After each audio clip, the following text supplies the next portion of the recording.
Hi guys! Welcome back to my channel. So update tayo guys sa mga ganap ng Dasbea outside the PBB house. Yun ngayon ang mga inaabangan ng mga Dasbea fans, hindi lang Dasbea fans, bashers, netizen, lalo na si Dustin New. So kumakailan lang, duty kaagad si Dustin sa kanyang restaurant at doon pumunta ang kanyang mga fans kumain sa restaurant ni Dustin New.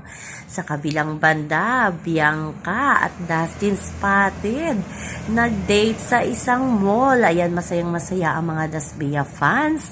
Natuloy pa din ang pagkakaibigan ng Dasbea outside world. Pinanindigan talaga ni Dustin na sa outside world, mapatunayan niya talaga kay Bianca na hindi love team ang kanyang hinahabol. Seryoso siya sa feelings niya kay Bianca Di Vera. O, muna tayo, rewind muna tayo. Ang cute pala ng pagkita ni Dustin at ng mami ni Bianca. Ang cute din ni Mami Aileen pag nang sinabing, "Hi Dustin." Ayan, ang mga housemate kilig na nagsigawan.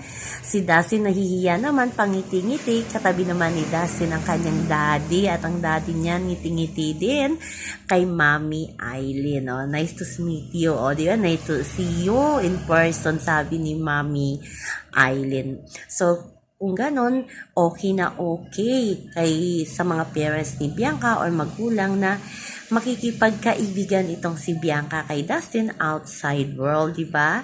Nung nakaraan niya, nag-ask permission pa itong si Bianca sa mami at daddy niya, madaling araw, 2 a.m. kung pwede lumabas siya kasama si Dustin kasi titingnan nila ang kanilang billboard na sinurprise sa kanila ng kanilang mga fans.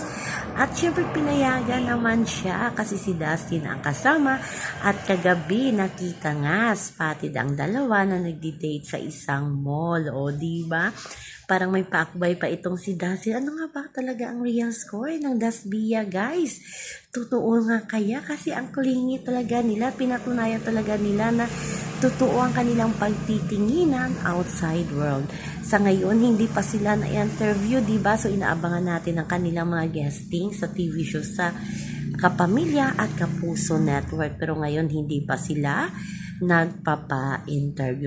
Yun ang kaabang-abang natin dyan. Pero atin munang sariwain ang kanilang mga off-cam ganap bago sumabak sa totoong trabaho. Kasi yung off-cam ganap, ang totoo na feelings nilang dalawa. So yan lamang po guys ang ating update sa ngayon hanggang sa muli. Bye-bye. Alam ko sa mga Dasbea fans dyan, kahit na evict or napaalis sa bahay ni Kuya, ang Dasbea ay kilig na kilig pa din kayo kasi totoong ayuda na sa outside world ang inyong nakikita. Bye-bye!